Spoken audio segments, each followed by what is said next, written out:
claiming victimhood, that person will endure a persecution best with support.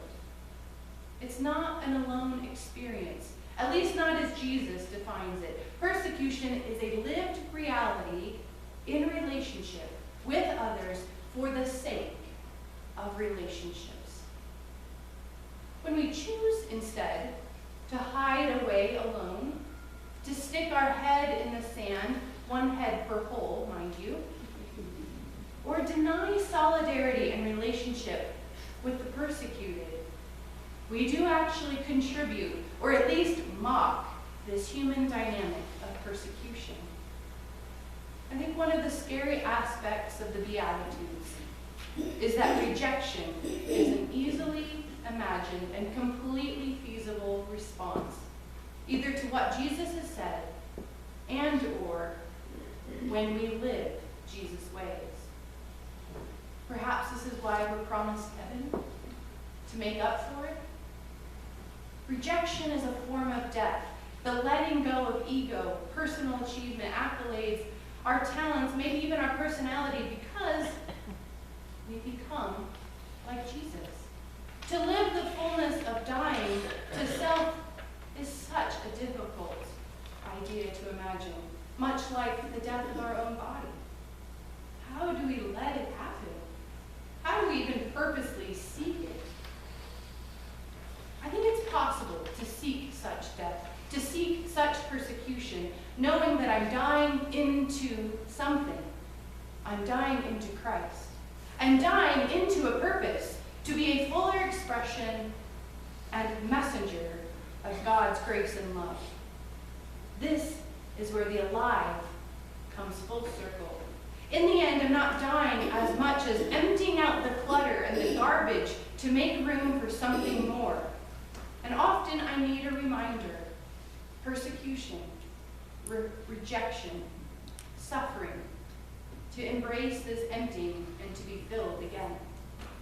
Filled again with a little more of the fullness of God's realm.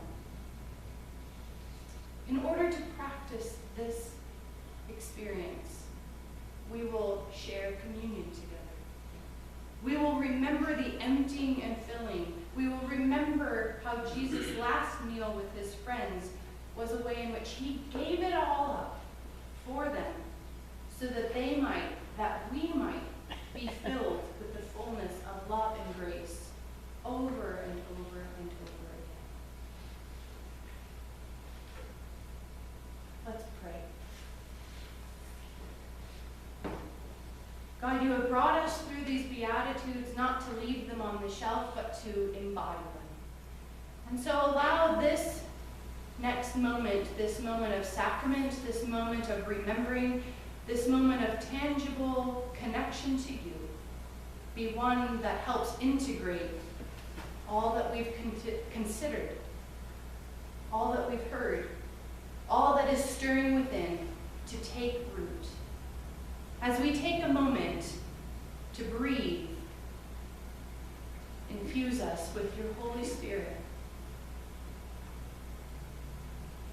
Allow us to name those places where we've contributed to persecution, suffering, rejection, and less than what you would call peace.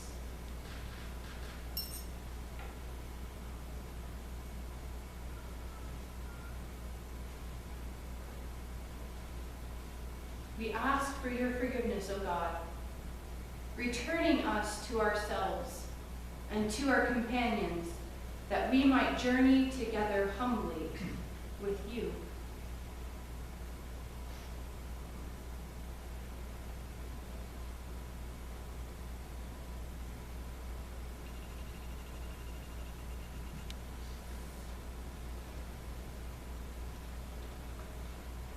We take assurance, Holy One, of your abundant love and restorative power for us.